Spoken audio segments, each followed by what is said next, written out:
दोस्तों, do it today एक self help book है जो हमें प्रोक्रेस्टिनेशन या आलस्य को दूर करके एक्शन लेना सिखाती है, जिसकी सहायता से हम अपने गोल्स को आसानी से पा सकते हैं। बुक के ऑथर हैं डैरियस फोरो, जो खुद एक प्रोडक्टिविटी एक्सपर्ट और ब्लॉगर हैं। बुक के अंदर 6 चैप्टर्स हैं और हर एक चैप्टर प्रोक्रेस्टिनेशन के अलग पहलू पर बात करता है और साथ ही साथ यह भी बताता है कि उसे दूर कैसे किया जाए। ऑथर कहते हैं कि यूं तो प्रोक्रेस्टिनेशन या टाल-मटोल एक आम समस्या है, जिसमें हम किसी न किसी वजह से अपने काम को या तो करते नहीं हैं या समय निकलने के बाद करते हैं, जिसका सीधा असर हमारी प्रोडक्टिविटी पर पड़ता है और धीरे धीरे ये अनप्रोडक्टिविटी हमारी लाइफ में नेगेटिविटी को जन्म देती है, जिसकी वजह से हम दुखी या परेशान रहते हैं। टाल मटोल से बचने और काम पूरा करने का सबसे अच्छा तरीका है कि हम इमीडिएट एक्शन लेकर काम को पूरा कर लें, लेकिन ये हमेशा इतना आसान नहीं होता और इसे आसान बनाने में ये बुक समरी आपको काफ़ी हेल्प करेगी। तो आइए दोस्तों, नज़र डालते हैं डू इट टुडे समरी पर। Procrastination is the thief of time, Charles Dickens. The urgency of now, तुरंत एक्शन लें। ऑथर का कहना है, हर एक क्षण हमारे जीवन का हमें किसी न किसी चीज का अवसर होता है और हम टाल मटोल करके उस क्षण को खो देते हैं जो आगे बढ़ने और कामयाबी का एक अवसर लेकर आया था। इसी बात को ध्यान में रखते हुए ऑथर हमें तुरंत एक्शन लेने या कदम उठाने की सलाह देते हैं, भले ही वह कदम कितना भी छोटा क्यों न हो। लेकिन आवश्यक ये है कि कदम तब उठाया जाए जब उसकी जरूरत हो। समय निकलने के बाद एक्शन लेना सांप के भाग जाने के बाद लाठी पटकने जैसा है, जिसका कोई फायदा नहीं होने वाला है। ऑथर हमें प्रेजेंट बायस के बारे में भी बताते हैं, जिसमें लोग लॉन्ग टर्म बेनिफिट की न सोचकर इमीडिएट प्लेजर के चक्कर में फंस जाते हैं। वह कहते हैं कि ये बायस इसलिए हमारे लिए नुकसानदायक है क्योंकि इसमें अक्सर हम उन कामों को टाल देते हैं जो लंबे समय तक हमारे लिए फायदेमंद होंगे। ऑथर प्रोक्रेस्टिनेशन से पार पाने के लिए कुछ सुझाव देते हैं, जैसे कि काम को छोटे छोटे स्टेप्स में विभाजित कर लेना, जिससे काम करने में भी आसान हो और हमें उसे करने के लिए ज्यादा सोचना भी न पड़े। इसके अलावा हमें अपने लिए डेडलाइंस सेट करके काम करना चाहिए। बिना डेडलाइन के कोई भी काम समय पर खत्म नहीं हो पाएगा और एक बार जब आप कोई काम पूरा कर लें तो खुद को इनाम देना या रिवॉर्ड करना न भूलें। ओवरकमिंग डिले, देरी पर काबू पाना। ये समझने के बाद कि प्रोक्रेस्टिनेशन आखिर होता क्या है, ऑथर ने इस चैप्टर में हमें प्रोक्रेस्टिनेशन की वजह समझाने की कोशिश की है और बताया है कि प्रोक्रेस्टिनेशन के पीछे अक्सर मनोवैज्ञानिक कारण काम करते हैं। वह कहते हैं कि टाल मटोल का एक मुख्य कारण डर होता है। कोई फेलियर होने से डरता है क्योंकि उन्हें लगता है कि दुनिया उन्हें फेलियर के रूप में याद रखेगी। कुछ लोग ऐसे भी होते हैं जो सफलता से डरते हैं। ऑथर आगे कहते हैं कि टाल मटोल करने की अन्य वजह लैक ऑफ मोटिवेशन और लैक ऑफ सेल्फ डिसिप्लिन भी हो सकता है। ऑथर कहते हैं कि ऐसी कई तकनीकें हैं जिनका उपयोग विलंब पर काबू पाने के लिए किया जा सकता है। वह कहते हैं कि विलंब पर काबू पाने के लिए सबसे ज्यादा जरूरी चीज सेल्फ डिसिप्लिन और विल पावर है। सेल्फ डिसिप्लिन यानी आत्म अनुशासन का मतलब है अपने इम्पल्सेस पर कंट्रोल करना और विल पावर अपने गोल्स को पाने के लिए प्रयास करने की क्षमता है। ये दोनों गुण विलंब पर काबू पाने के लिए जरूरी इसलिए हैं क्योंकि ये हमें काम को टालने की, टेम्पटेशन तो रेसिस्ट करने और ट्रैक पर बने रहने में मदद करते हैं। वैसे तो विलंब पर काबू पाना आसान नहीं है, लेकिन इसके पीछे के मनोवैज्ञानिक कारणों को समझकर और ऊपर दी गई युक्तियों का पालन करके इस पर काबू पाना संभव है। मास्टरिंग प्रोडक्टिविटी उत्पादकता में महारत ऑथर बताते हैं कि अपने काम को एफिशिएंटली और इफेक्टिवली करने को ही प्रोडक्टिविटी यानी उत्पादकता कहते हैं। प्रोडक्टिविटी हर किसी के लिए बेहद जरूरी होती है, चाहे वो पढ़ाई हो, जॉब हो या अन्य कोई भी क्षेत्र। ऑथर हमें अपनी उत्पादकता बढ़ने के लिए कई टेक्निक्स अपनाने की सलाह देते हैं। आइए एक एक करके इन टेक्निक्स को समझते हैं।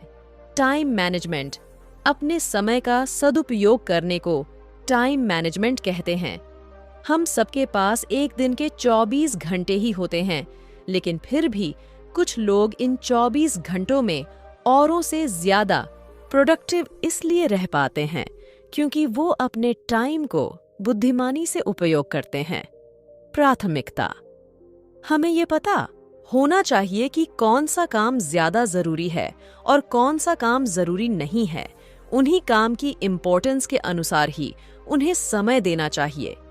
मतलब ज्यादा जरूरी काम को पहले करना चाहिए और जो काम जरूरी न हो उसे बाद में। टास्क मैनेजमेंट, कुछ काम छोटे होते हैं और करने में आसान होते हैं, वहीं कुछ काम बड़े होते हैं और करने में भी बहुत मुश्किल होते हैं। टास्क मैनेजमेंट हमें सिखाता है कि कैसे बड़े कामों को छोटे छोटे कामों में विभाजित करके उन्हें करने लायक बनाया जा सकता है। डिस्ट्रैक्शंस को दूर करना, जब हम कोई काम करते हैं तो ऐसी बहुत ही चीजें हो सकती हैं जो हमारा ध्यान काम से भटका सकती हैं। हमें ये सुनिश्चित करना चाहिए कि काम करते वक्त ऐसी चीजों से दूर रहा जाए। ब्रेक लेना, बहुत सी स्टडीज से ये पता चला है कि लगातार काम करने से हमारी प्रोडक्टिविटी पर नेगेटिव प्रभाव पड़ता है और वह कम हो जाती है। इसलिए काम करते वक्त फोकस्ड रहने और प्रोडक्टिविटी को बनाए रखने के लिए समय समय पर ब्रेक लेना बहुत आवश्यक है। द पोमोडोरो टेक्निक, ये टाइम मैनेजमेंट की एक तकनीक है जिसमें किसी भी काम को 25-25 मिनट के इंटरवल्स में विभाजित किया जाता है। 25 मिनट काम करने के बाद छोटा ब्रेक लिया जाता है। इस तकनीक का इस्तेमाल करके हमें अपना फोकस और कंसंट्रेशन सुधारने में मदद मिलती है। टाइम ब्लॉकिंग, इस तकनीक में हमें अपने कामों को करने के लिए अपने स्केड्यूल कैलेंडर में टाइम फिक्स करना होता है, जिसे टाइम ब्लॉकिंग या कैलेंडर ब्लॉकिंग भी कहा जाता है। टाइम ब्लॉक करने से न सिर्फ हमें ज्यादा ऑर्गेनाइज्ड रहने में मदद मिलती है, बल्कि हम डिस्ट्रैक्शन से भी बच सकते हैं। 2 मिनट रूल, इस नियम के अनुसार हमें छोटे कामों को तुरंत पूरा कर लेना चाहिए, भले ही उसमें 2 मिनट का समय ही क्यों न लगे। ऐसा करके हम विलंब से बच सकते हैं और बड़े तथा जरूरी कामों के लिए समय भी निकाल सकते हैं। दोस्तों, इन टेक्निक्स का उपयोग करके आप भी अपनी प्रोडक्टिविटी को बढ़ा सकते हैं और सफलता की ओर अग्रसर हो सकते हैं। द पावर ऑफ हैबिट्स, आदतों की शक्ति। डेली रूटीन और प्रोडक्टिविटी पर आदतों का असर, इस चैप्टर में ऑथर कहते हैं कि हमारी आदतें हमारे रूटीन और प्रोडक्टिविटी पर काफी गहरा असर डालती हैं। जहां एक और पॉजिटिव आदतें ज्यादा प्रोडक्टिव बनने में हमारी मदद कर सकती हैं, वहीं दूसरी ओर नेगेटिव आदतें हमारी प्रोडक्टिविटी पर भी नेगेटिव प्रभाव डालती हैं। अच्छी या पॉजिटिव आदतें काम तो ऑटोमेट करके उसे आसान बना देती हैं, जिससे हमारी प्रोडक्टिविटी बेहतर हो जाती है। उदाहरण के लिए, अगर किसी को सुबह जल्दी उठकर एक्सरसाइज करने की आदत है, तो वो अपना दिन जल्दी शुरू कर सकते हैं, जिससे उन्हें अपने कामों को पूरा करने के लिए ज्यादा समय मिलेगा। अच्छी आदतें आसानी से कैसे बनाएं? दूसरी ओर, नकारात्मक आदतों का हमारे काम पर भी नकारात्मक प्रभाव पड़ सकता है। ये आदतें या तो हमें काम शुरू करने नहीं देंगी या फिर काम को पूरा करने में हमारा ज्यादा समय लगेगा। जैसे अगर किसी को सुबह उठकर इंटरनेट खर्च करने या सोशल मीडिया पर टाइम बिताने की आदत है, तो इसका असर उनकी पूरी दिनचर्या पर पड़ सकता है। हैबिट बनाने में क्यूज, रूटीन और रिवॉर्ड्स का रोल, ऑथर कहते हैं कि आदतें हैबिट लूप नामक प्रक्रिया से बनती हैं और इसमें 3 मेन स्टेप्स होते हैं जो इस प्रकार हैं। Q.Q, जिसे संकेत भी कहा जाता है, किसी आदत को शुरू करने ट्रिगर काम करता है। ये ट्रिगर हमारे ब्रेन को संदेश भेजता है और फिर हमारा ब्रेन उस आदत को शुरू करने के लिए हमें जरूरी एक्शन लेने के लिए कहता है। उदाहरण के लिए, अच्छे खाने की खुशबू किसी को अच्छा खाना बनाने या खाने के लिए संकेत क्यू का काम कर सकती है। रूटीन उस एक्शन या बिहेवियर को दर्शाता है जो हम किसी क्यू के मिलने पर लेते या करते हैं। खाने की खुशबू वाले उदाहरण में खाना बनाना या खाना रूटीन है। रिवॉर्ड या इनाम उस सैटिस्फैक्शन या हैप्पीनेस को कहते हैं जो हमें किसी रूटीन हैबिट को बनाने से मिलती है। जैसे ऊपर वाले उदाहरण में खाने को खाकर किसी को संतुष्टि या खुशी मिल सकती है। ऑथर कहते हैं कि हैबिट लूप को समझकर हम अच्छी आदतें बनाना और बुरी आदतों को छोड़ना सीख सकते हैं। अच्छी आदतें बनाने के लिए ऑथर ने हमें कुछ टिप्स दी हैं, जो कि इस प्रकार हैं। संकेत को पहचाने। हमें सबसे पहले उस क्यू को पहचाना होगा जो उस आदत को ट्रिगर करता है जिसे हम बदलना चाहते हैं। जब हम क्यू को पहचान लेते हैं तो हम अपनी आदत को बदलने के लिए प्लान बना सकते हैं। नया रूटीन बनाएं। क्यू को पहचाने के बाद हमें नई आदत को बनाने के लिए एक रूटीन बनाना होगा। नया रूटीन ऐसा होना चाहिए जिसे फॉलो करना आसान हो और जिसे हम एंजॉय भी कर सकें। खुद को रिवॉर्ड दें। जब हम किसी नई आदत को बनाने के लिए जरूरी एक्शन ले चुके हों तो हमें खुद को रिवॉर्ड देना नहीं भूलना चाहिए। रिवॉर्ड न सिर्फ नई आदत को मजबूत बनता है बल्कि ये भी इंश्योर करता है कि हम इसे लंबे समय तक जारी रखें। ऑथर द्वारा दिए गए सुझावों का पालन करके हम भी अच्छी और सकारात्मक आदतें बना सकते हैं और कंटिन्यूअस एक्शन लेने का फायदा खुद देख सकते हैं। क्रिएटिंग मोमेंटम बनाएं, डू इट टुडे के इस चैप्टर में ऑथर डेरियस फॉरऑक्स हमें बताते हैं कि मोमेंटम के बिना प्रोग्रेस संभव नहीं है। वह कहते हैं कि जीवन में मोमेंटम तभी संभव है जब हम कोई एक्शन लें। शुरुआती मोमेंटम बनाने में थोड़ा समय लग सकता है, लेकिन एक बार मोमेंटम बनने के बाद आगे की राह आसान हो जाती है। वह हमें अपने जीवन में मोमेंटम बनाने के लिए कुछ सुझाव भी देते हैं। ऑथर कहते हैं कि मोमेंटम एक ऐसी पावरफुल फोर्स है जो हमें आगे बढ़ने में मदद करती है। उनका कहना है कि हम जो भी कदम उठाते हैं वह हमारे पिछले कदम पर निर्भर होता है और ये सब कदम मिलकर ही हमें सफलता तक पहुंचा सकते हैं। उदाहरण के लिए, अगर कोई एक्सरसाइज शुरू करना चाहता है तो स्टार्टिंग में उन्हें अंदर से रेजिस्टेंस फील होगा, लेकिन अगर एक बार वो छोटे छोटे कदम से ही सही एक्सरसाइज करना शुरू कर देंगे तो वे बेहतर महसूस करने लगेंगे और जैसे जैसे वो एक्सरसाइज करते जाएंगे उनके लिए आगे के रास्ते और आसान होते जाएंगे। ऐसा इसलिए है क्योंकि मोमेंटम हमें इनर्शिया पर काबू पाने और आगे बढ़ने में मदद करता है। छोटे कदम, बड़ा प्रभाव। ऑथर इस चैप्टर में छोटे छोटे कदमों के महत्व पर भी प्रकाश डालते हैं और कहते हैं कि लगातार हमारे एक्शंस भले ही कितने भी छोटे क्यों ना हों, वह भी हमें बड़े रिजल्ट्स दे सकते हैं।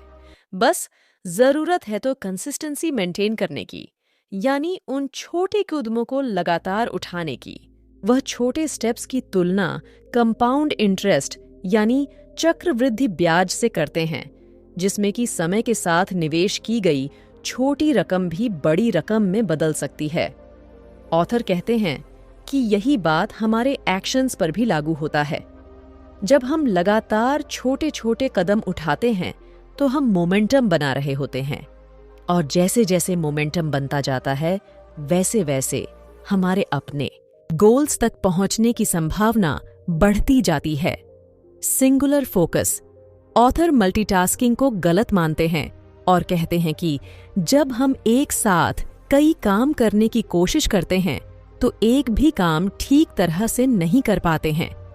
मल्टीटास्किंग के दौरान हम असल में अपनी अटेंशन एक काम से दूसरे काम में स्विच कर रहे होते हैं, जिसकी वजह से हम किसी एक पर भी ढंग से फोकस नहीं कर पाते हैं। वह कहते हैं कि प्रोडक्टिव बनने के लिए ये जरूरी है कि हम एक समय पर सिर्फ एक ही काम पूरी लगन के साथ करें। इससे न सिर्फ हमें काम करते वक्त फोकस्ड रहने में मदद मिलेगी, बल्कि हमें मोमेंटम बिल्ड करने में भी मदद मिलेगी। और एक बार मोमेंटम बनने के बाद मंजिल की राह आसान हो जाती है। अप्लाइंग द विजडम, दैनिक जीवन में बुक की लर्निंग का उपयोग। दोस्तों, डेरियस फोरॉक्स की बताई गई बातें हमें अपनी प्रोडक्टिविटी को बेहतर बनाने और प्रोक्रेस्टिनेशन को दूर करने में काफी सहायक हो सकती हैं। अगर आप भी बुक की लर्निंग्स को अपने जीवन में अप्लाई करना चाहते हो तो नीचे कुछ प्रैक्टिकल टिप्स दिए गए हैं। इमीडिएट एक्शन लें। जब आपको कोई काम करना हो तो उसे टाले नहीं, बल्कि उसे जल्द से जल्द पूरा करने के लिए एक्शन लें। टाइम ब्लॉकिंग का उपयोग करें। हर काम को करने के लिए अपने कैलेंडर में टाइम ब्लॉक करें। ये डिफरेंट टास्क को करने के लिए प्लानिंग की तरह होगा, जिससे आपको पता चलता रहेगा कि किस समय पर क्या काम करना है। टास्क्स को प्रायोरिटाइज करें। सबसे पहले सबसे ज्यादा जरूरी कामों को निपटाएं। ऐसा करने से आपको अपने टाइम का बेहतर इस्तेमाल करने में मदद मिलेगी। प्रोक्रेस्टिनेशन पर काबू पाएं। आपको ये समझना चाहिए कि प्रोक्रेस्टिनेशन की सबसे बड़ी वजह मानसिक बाधाएं हैं। ऐसे नकारात्मक विचार जो आपको आगे बढ़ने से रोकते हैं, उन्हें निकाल बाहर फेंकें। याद रखें कि एक्शन लेने से ही इनर्शिया पर काबू किया जा सकता है। 2 मिनट रूल का प्रयोग करें। अगर किसी काम को करने में 2 मिनट या उससे कम समय लगे तो उसे तुरंत कर लें। इससे आपके छोटे छोटे काम इकट्ठे नहीं होंगे। कंप्लीशन को विजुअलाइज करें। खुद को काम पूरा करते हुए विजुअलाइज करें और फील करने की कोशिश करें कि आपको कैसा महसूस होगा। इससे आपको विलंब पर काबू पाने और शुरुआत करने में मदद मिल सकती है। कंसिस्टेंट रहे। ये याद रखें कि स्थायी परिवर्तन तभी संभव है जब डू इट टुडे में दी गई बातों को कंसिस्टेंटली फॉलो किया जाए। कंसिस्टेंसी से ही सफलता संभव है। बुक में दिए गए इन सुझावों को अपने दैनिक जीवन में अप्लाई करें और सफलता की ओर अग्रसर हों। दोस्तों, ये थी डेरियस फोरॉक्स की book do it today. Summary: ये बुक हमें अपनी प्रोडक्टिविटी बढ़ाने और प्रोक्रेस्टिनेशन को दूर करने में हमारी मदद करती है। इस बुक से हम यह भी सीखते हैं कि हमें चीजों के बारे में सोचना बंद करके उन्हें करना चाहिए। डू इट टुडे एक लाइफ चेंजिंग बुक है और अगर आप भी अपने जीवन में कुछ हासिल करना चाहते हैं तो आपको ये बुक जरूर पढ़नी चाहिए। तो दोस्तों, उम्मीद करती हूँ कि आपको आज की समरी पसंद आई होंगी, तो आप इसे अपने फ्रेंड्स और रिलेटिव्स को जरूर शेयर करें। आपका बहुमूल्य समय देने के लिए धन्यवाद।